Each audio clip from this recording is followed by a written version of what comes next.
In many of my episodes, I use the term bow tie methodology, but I want to take a moment now to explain what that means and what a bow tie looks like from a risk management perspective.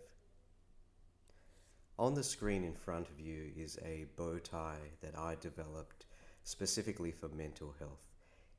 It is a very basic example of a mental health bow tie diagram that explains certain characteristics. The key elements are as follows. On the left-hand side of the bow tie diagram towards the top, you'll see the term stressor. A stressor is a hazard. When a person is exposed to a stressor, they can experience distress. Distress is the center of the bow tie diagram. In bow tie terminology, that central event is often referred to as the top event. It is the event you want to prevent from happening.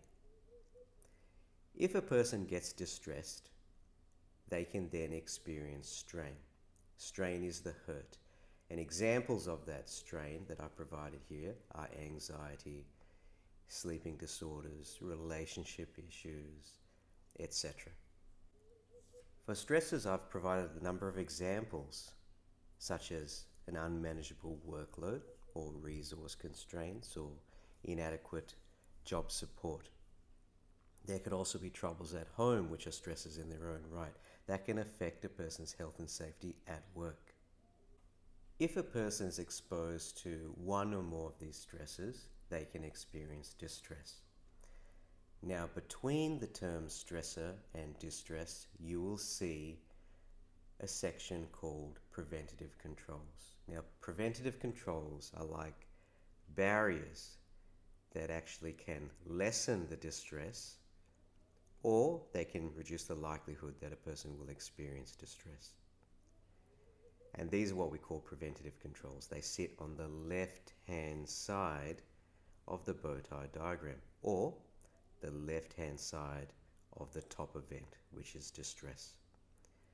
So a preventative control is something that will either reduce the likelihood of unmanageable workload or resource constraints or inadequate support, or they might actually lessen the magnitude of the distress that a person experiences. They are highly effective controls. On the other side of distress, however, just say we cannot reduce the distress, we cannot eliminate it entirely.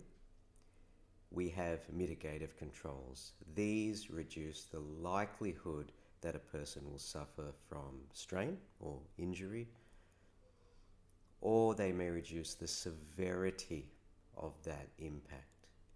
These are what we call mitigative controls. They sit on the right-hand side of the top event, in this case distress. So the mitigative controls are there to reduce the likelihood and or severity of the harm.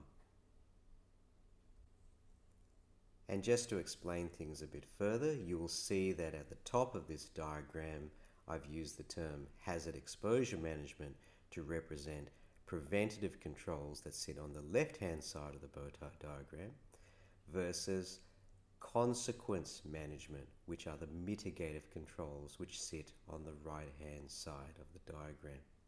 And you will find, particularly so in mental health risk management, that the vast majority of controls in most organizations will actually be consequence management controls. You remember I used the term mental health first aid at one point to explain that it is a consequence management control.